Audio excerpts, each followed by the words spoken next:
ঘটনাস্থলে আছেন senior correspondent সম সাজু। সরাসরি চলে যাচ্ছি তার কাছে। সাজু, 40 ফুট খননের পর শিশুটিকে উদ্ধার করা নিয়ে কি বলছে ফায়ার সার্ভিস?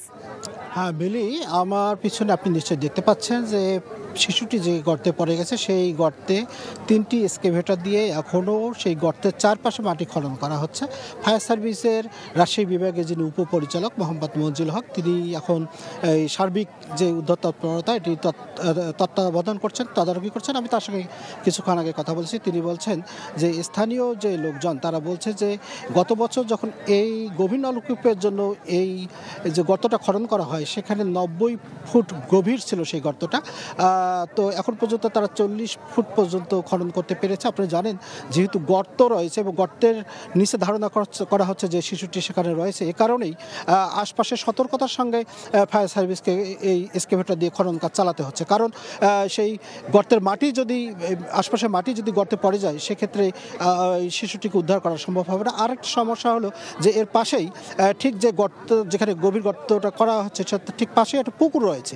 সেই পুকুরে পানি যেন আবার সেখানে যেতে না পারে, সে বিষয়টাও মাথায় রাখতে হচ্ছে। এ কারণেই জটিল হচ্ছে আসলে উদ্ধার তৎপরতা। তো ফায়ার সার্ভিসের কর্মকর্তারা বলছেন তারা সর্বাত্মক চেষ্টা করে যাবে যতক্ষণ পর্যন্ত শিশুটিকে উদ্ধার করা না যায়।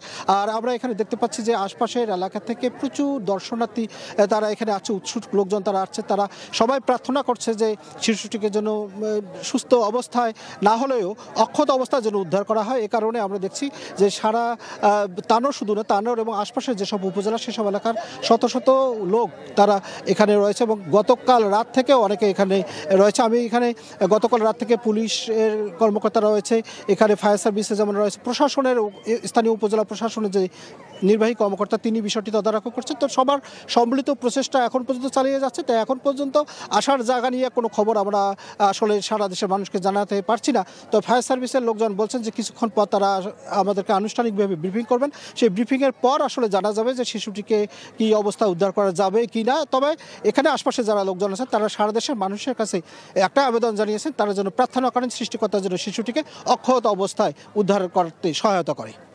মেলি, জানছিলাম গভীর গর্তে পড়ে যাওয়া শিশু সাজিদের উদ্ধারের খবর।